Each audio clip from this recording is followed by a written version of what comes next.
So how the washing machine works at London Road, you simply turn it on.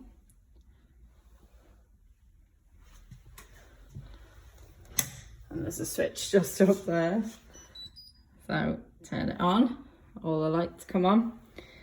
Turn to the setting that you want. So if you wanted number 4, for example, and then you press the start button.